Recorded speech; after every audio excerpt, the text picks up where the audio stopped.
Now to our State of Addiction coverage, a year-long focus on the nationwide opioid epidemic.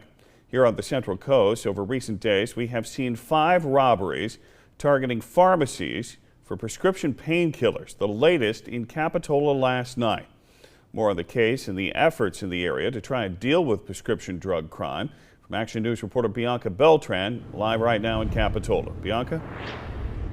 Well, Dan, last night we reported on an arrest made in Hollister after 3 pharmacies were robbed there. And today, another man is behind bars after this pharmacy. Here, there was an attempted robbery last night. And the unusual thing about these crimes is what they were after: prescription painkillers. Capitola police arrived just in time to catch 20-year-old Ben Petrusic attempting to rob the CVS pharmacy. These surveillance photos show him providing a list to the clerk of specific opioid painkillers. With drugs in hand, he was stopped by police before he could make it out the door. This is the latest in a number of pharmacy robberies to hit the Central Coast, bringing attention to the prescription drug abuse problem.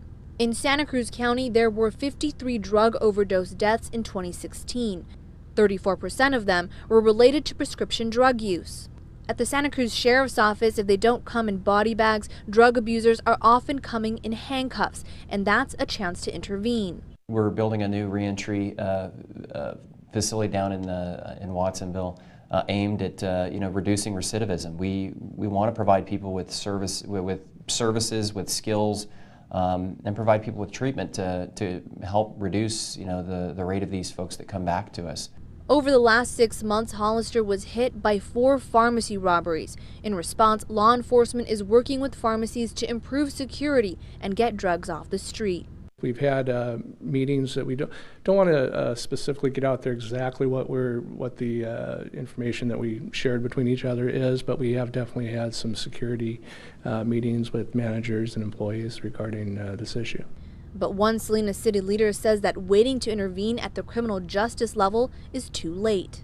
There's a real big problem as far as with the outreach and teaching our kids. What I see is a lot of the things that we're doing, it needs to be more going towards interdiction as far as a health problem versus a criminal justice problem.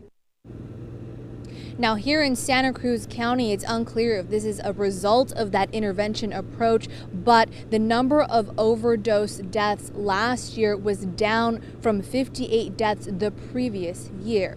Reporting in Capitola, Bianca Beltran, KSBW, Action News 8.